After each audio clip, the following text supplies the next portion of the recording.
Today we launch a new series. It's on the book of James, and we're going to talk about how faith works. And as we walk into it, there's some kind of lens that we want to set for the series.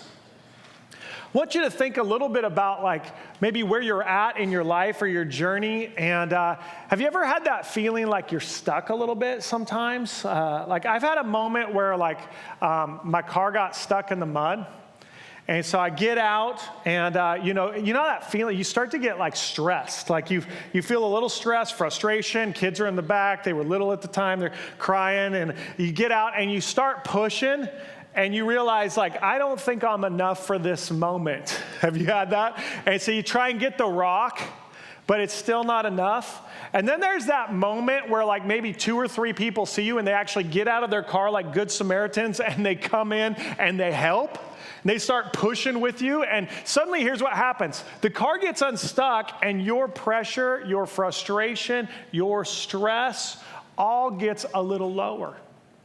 And I just think as we walk into this series, maybe you're here today, and there's something that you would have in your mind that you feel like, man, it's stuck, and I don't know what to do about it. I just think sometimes I get in that spot because I'm trying to do it all on my own. On my power, with my strength, and it never works. It's never enough when I try and do it on my own. 2 Sundays ago, I wake up in the morning. It's the last Sunday that I'm like lead at Bainbridge Island. I'm there, and I wake up and my sink is clogged.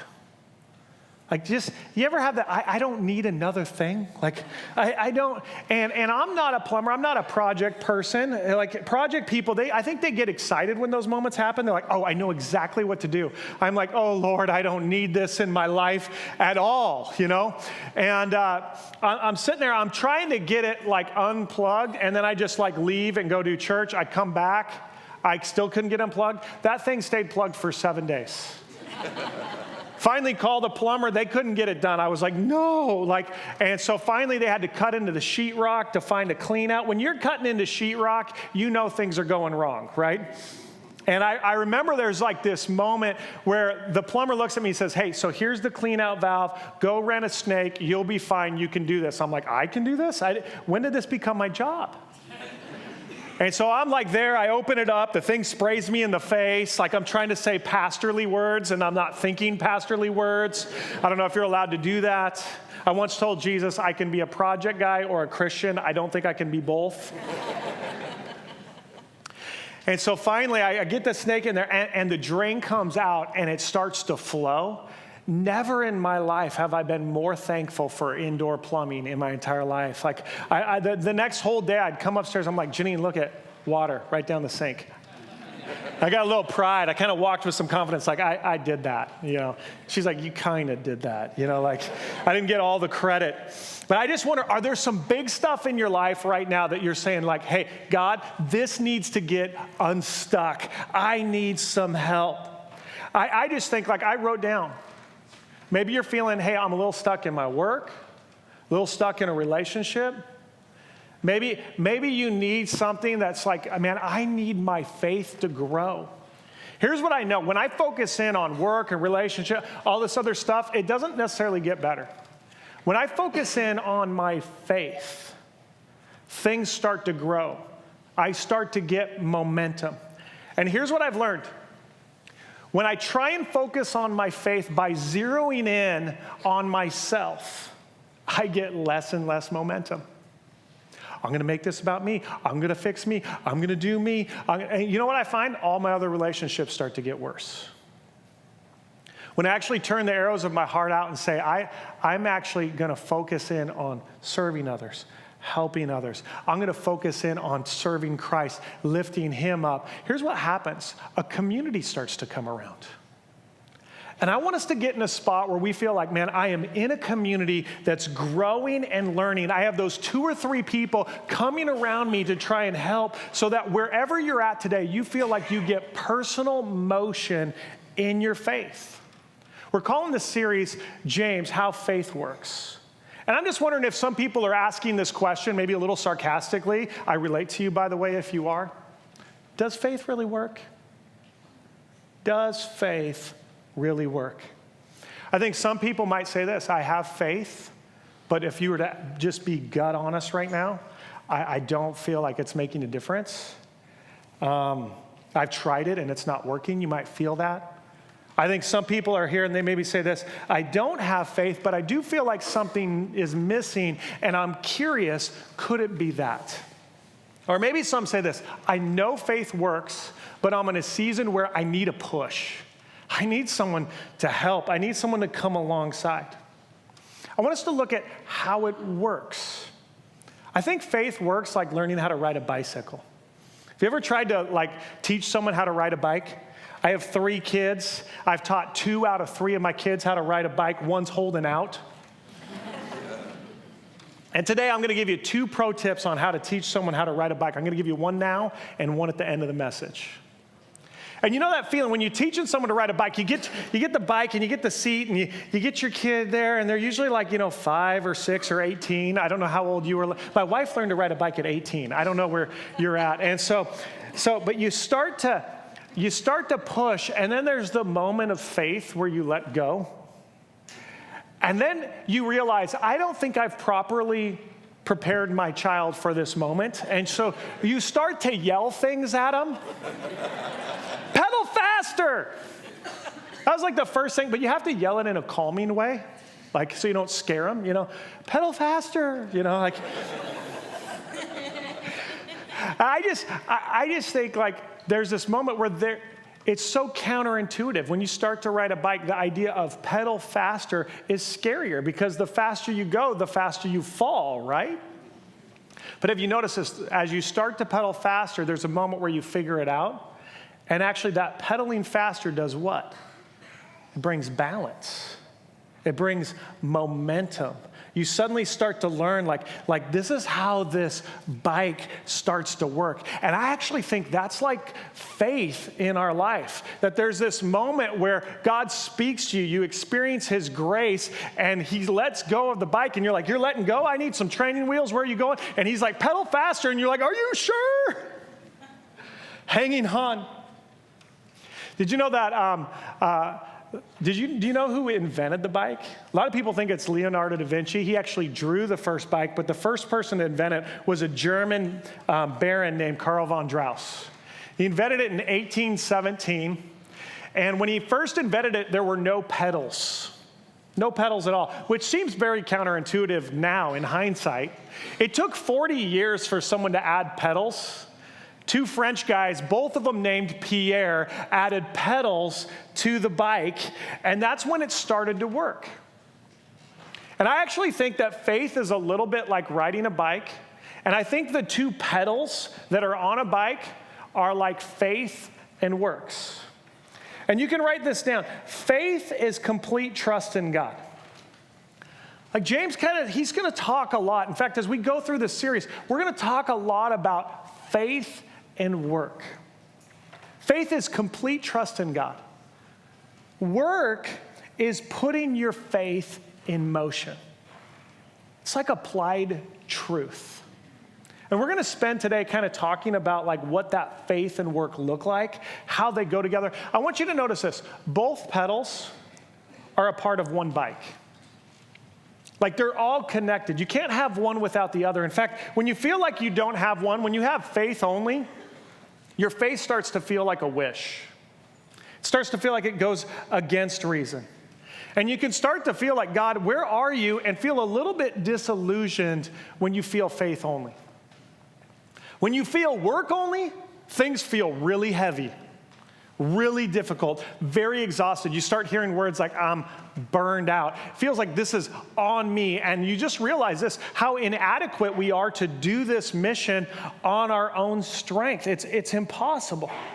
When we have faith and motion moving together, there's this moment where you get so much momentum, you can't even tell which pedal you're pushing on. You can't even tell which pedal is in front or behind. It's connected together. And when that happens, here's what I think you experience: a breakthrough in your faith. This series is all about helping you have a breakthrough in your faith.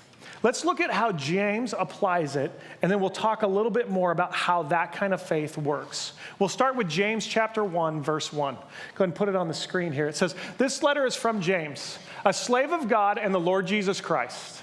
I am writing to the 12 tribes, Jewish believers scattered abroad, greetings." Whenever you start a book study, the first thing you want to do is go like, who wrote this? So the writer, I circled it there for you, is James. I don't know about you, but I love to circle things in my Bible. It just helps me. So James wrote this. Who is James? James is the brother of Jesus, or some people describe him as the half-brother of Jesus because Joseph wasn't his father. The Father in heaven was his father. And so James was kind of grew up around Jesus. He saw Jesus, but James was a skeptic. Because let's just agree, like if your brother says he's the Messiah, you may have questions. I'm not sure. I see where, in fact, like, I think there was moments where they're like, hey, we need to get Jesus to take his meds, like as family members. Like, is this okay? Like we need to help him.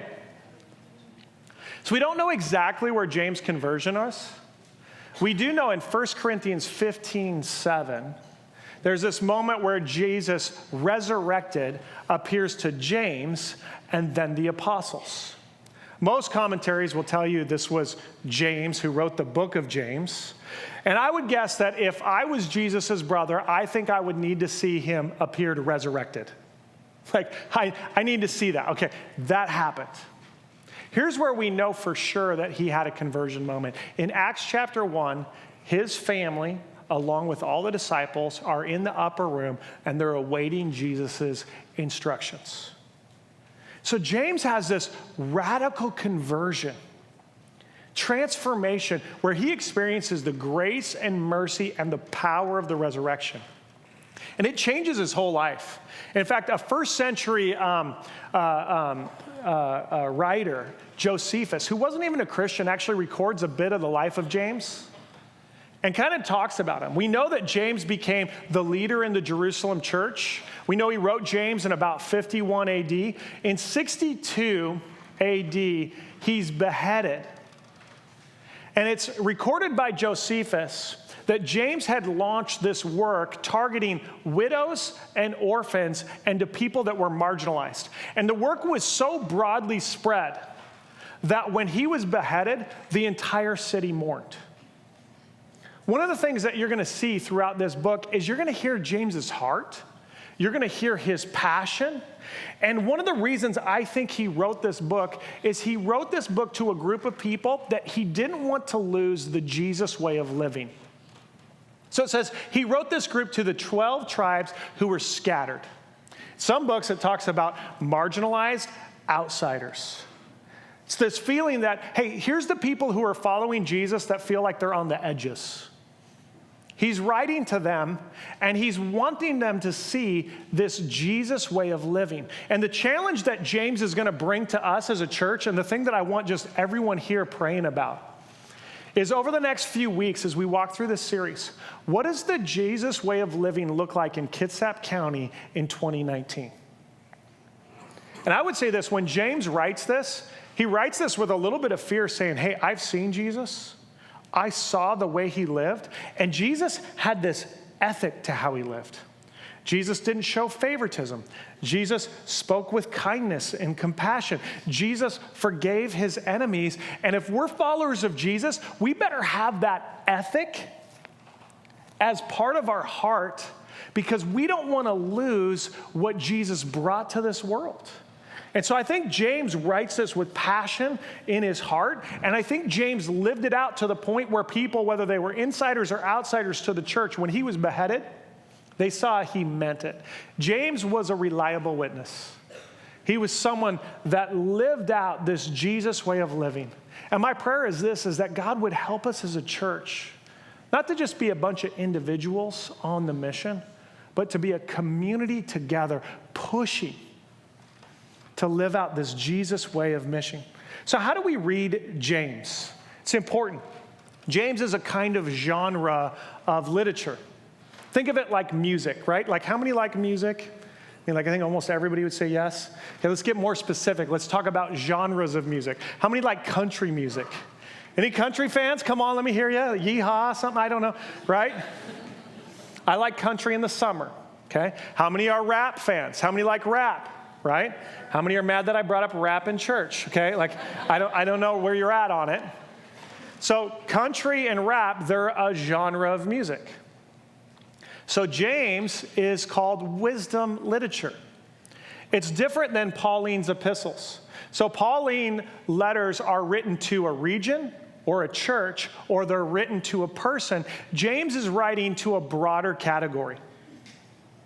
And what he's doing is he's actually putting together James as kind of this, like, here's the practice. If you're a follower of Jesus, this is how you live out this practice in this community.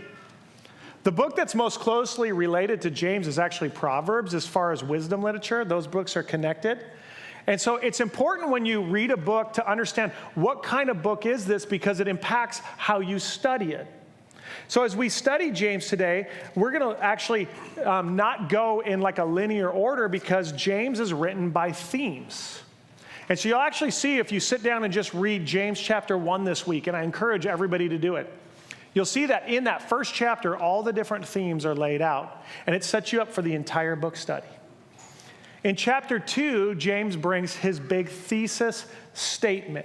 And I want us to look at that first, and then we'll back up from there. In James 2, verse 17, it says this. It says, so also, faith by itself, if it does not have works, is dead. Like if you're looking for his thesis, it's right there. He says, but someone will say, you have faith and I have works. Show me your faith apart from your works, and I will show you my faith by works. Now leave that on the screen for a second. You'll notice faith and works, it's mentioned equal amount of times. So what is faith? Faith is trust and belief. What is works? It's putting your faith in motion. And we're going to actually spend this series talking about the kind of works that Christ asks us to do. Churches get hung up because well, you're trying to make the church about works. That's not actually what James is doing. He's saying, how do we take what we know and apply it in every day of life? He says this, without the faith and works together, our faith is dead. He says there's not action, they're lifeless. And he says the way you handle it is you show it. This is how I'm living. This is what Christ called me to do. So you could write this down. Faith minus works equals dead. We need a robust evangelism, something that includes ethics and passion and heart. I believe this, when the church brings good deeds, it provides goodwill, and it leads to good news. It happens. So how do we do that? How does that actually look? Because I think sometimes people hear that and they're confused. Like, I don't know what that looks like. We'll look at James chapter 1, verse 22 and unpack it a little more. It says, but don't just listen to God's word. You must do. See how connected those? There's this connection between listening and doing. When you read James, you can have the teachings of Jesus in the back of your mind, because James certainly did. Teachings like the Sermon on the Mount, one of Jesus' most famous lectures. And at the end of the Sermon on the Mount, there's this story of the wise and foolish builder. And what separates the wise and foolish builder is there was someone, they both listened to the word, but only one applied it. So James says here, he says, listen and do what it says. He says, otherwise you are only fooling yourself. For if you listen to the word and don't obey, it's like glancing at your face in a mirror. You see yourself, walk away, and forget what it looks like. But if you look carefully into the perfect law that sets you free, and if you do what it says and don't forget what you heard, then God will bless you for doing it. So he wants to connect the dots between listening and doing, between fooling and perfect. So what does that look like? The first one is there's got to be active listening to it. Now, active listening requires something. For instance, I have two girls. I have three kids. My son's older, and I have two girls. If I look at my girls and say, hey, I want you to clean your room. How many have ever tried that with your kids? Hey, clean your room. What do you want them to do when you ask them that? You want them to clean their room. So I imagine I go to my daughter and say, hey, I want you to clean your room. So I go check in an hour, and I get in there, and she says to me, hey, Dad, I pulled out the dictionary, and I looked up the words clean your room. And I learned a little bit about cleaning the room today. I actually learned what clean means. It means to be not cluttered. And I looked up, it's a kind of a present passive tense. And then I also saw room. That's actually where you inhabit a place. I'll be saying, hey, that's so great, honey. I want you to clean your room. She's like, okay, well, I'm going to go get a group of people, and we're going to have a discussion about cleaning our rooms. I just think sometimes church feels like that. Jesus say, love the city. And we're like, well, we're going to have a meeting about it. Forgive your enemy. Well, we're going to go pray about it. No, I want you to forgive your enemy. I just wonder if sometimes we're guilty of that. So Jesus calls us to active listening. The second one is this: don't fool yourself. Don't fool yourself. Part of having faith says this: I need to live out what's true. We live in a culture right now where people will let you live out anything as long as you're true to it. But where our culture will curse you is if you're a hypocrite. If you say you believe something and you don't live it out, they don't want anything to do with that because it's inauthentic. James is going to talk about being double-minded. He's going to talk about being unsettled. And my prayer for this series, just be praying that God's going to settle and make some things certain in your soul throughout this series. It's going to make a difference. The last one is an integrated life. This word perfect, it's this whole, complete. It's like I am completely, in my entire heart, committed to this. So as we close today, I want to show you how this is lived out. Like, how do you live out faith and works? I'm going to do that by two interactions that Jesus had with two different people. And I want you to see the difference between these two interactions. And in these interactions, here's what you're going to see: faith and works alive. So the first interaction was with the rich young ruler. The rich young ruler was this guy who kind of had everything going for himself. And he went up to Jesus and he says, what must I do to inherit eternal life? And you'll notice this. He says, what must I do? He asked Jesus for a work. And so Jesus looks back at him and he says, I want you to go sell everything you have and give to the poor. And what does Jesus do? He gives him a work back. He asks for a work, Jesus gives him for a work. The story says the man went away sad. Why? He wasn't able to complete the work. Jesus is going to set up a work on its own will never earn your way to salvation.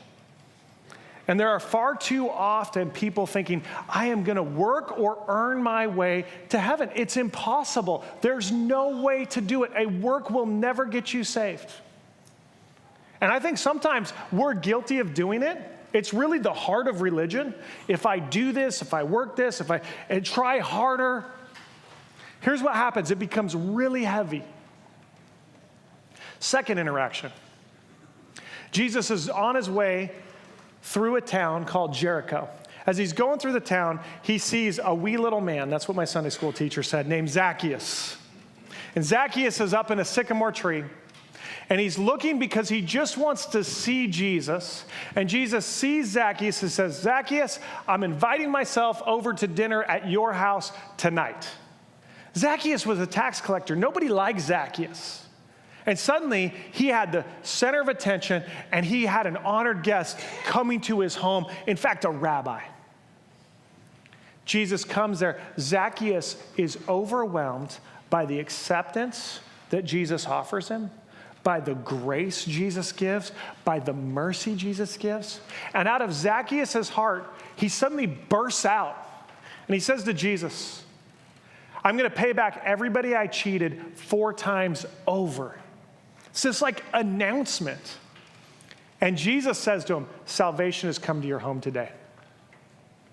I would like to suggest when James talks about faith and works, he's talking about Zacchaeus moments. These breakthrough moments where you're so overwhelmed by the faith and love and acceptance of God that something bursts out. Like this work bursts out of your heart. You're like, I've got to do something about this. I remember this as a kid. I was in 6th grade. I went to a Royal Rangers camp. And now Royal Rangers is Christian Boy Scouts. That's what it is. And I had this incredible God time there. And I came home and I was just full of God. And I wanted my neighbors to be full of God like me. And so I saw these neighbors across the street, and I knew them, and I knew that they weren't the best kids because they had the black AC/DC and Guns N' Roses shirts back when the band was touring. Like, it wasn't just a fashion statement, right? And so, I'm like, man, I got to go talk to them, right? And so I just, as a sixth grader, I go over there. They're high school kids. They're much older than me. And this little sixth grader walks up, and I carry my Bible. My mom goes, that's when I knew you'd be a pastor. And I walk over there, and I say to them, I'm like, hey, I want to lead you to Jesus. And they're like, what? And I realized that moment I had no idea what I was doing. And so I said to the high schooler, I said, what's your favorite book? And he says, well, Thrasher magazine, which isn't a book, and proof it was the 80s. And I said, well, your favorite book should be the Bible. This was a little sixth grade boy. And I said, take my hand. And so, because I just knew that anytime you asked someone to heart, you had to hold hands. So we held hands. I said, repeat after me. And I led them in a repeat after me prayer. And I don't know if they prayed it. I don't know what happened. But here's what I know. Something had happened in my heart, and I could not contain it in my flesh. There had to be an overflow. Faith and works happens when there's this overflow, this bursting forth moment. And I'm just praying this, that God would give you that bursting forth moment where you'd say, man, I experienced, like Zacchaeus, the grace of God, the mercy of God. I deserve punishment, and I got grace. I'm realizing today that I'm accepted in Jesus' home and place. Look, you can come where you are, no matter who you are here today, and experience the love and grace of God. You're at home with Jesus. And out of that is going to be an overflow of works that will transform the city and your family and your life. Today we get a moment to take communion, and I'm going to invite the team to come and begin to pass out the elements. And I'm going to ask everyone to hold on to the elements. Maybe for some, it'll be the very first time you've ever taken communion. You can hold on to it. And I want you to take a moment as the band just sings over you to allow God to speak to your heart, because maybe there's that stuck moment and you're going to be praying for a breakthrough moment. Would you hold those elements, and then we'll come back and take it together.